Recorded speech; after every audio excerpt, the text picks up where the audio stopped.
વ્યાપક અનંત વ્યાપક પ્રકાશ આનંદ શાંતિનો બોધ થાય ને તો વ્યક્તિગત કોઈ ભ્રાંતિ રહે જ નહીં, હું મારું નહીં. અને વ્યક્તિગત હું મારુંની ભ્રાંતિ રહી હોય ને તો અનંત વ્યાપક પ્રકાશ આનંદ શાંતિ એ થયું જ નથી.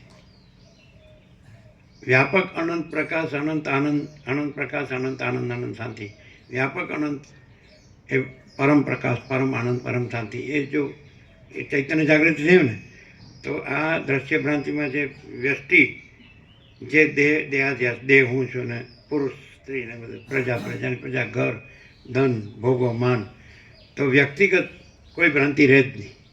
અને વ્યક્તિગત ભ્રાંતિ રહી હોય તો એને વ્યાપક એ બોધ કહ્યો કે ચૈતન્ય જાગૃતિ કહ્યો કે એ પ્રબુદ્ધપણું, એ સમ્યક પ્રબુદ્ધ એ થયું જ નથી.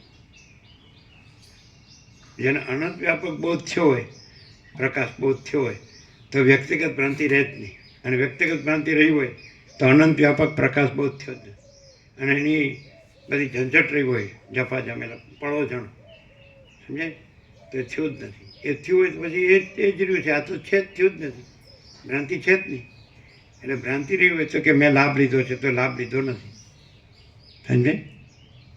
ભ્રાંતિને લાભ લીધો ન કહેવાય. અને પ્રકાશ અને આનંદ અને શાંતિ જ રહે અને ભ્રાંતિ ન રહે એ લાભ લીધો કહેવાય. કેમ છે? પ્રેક્ટિકલ, નો ચાલાકી.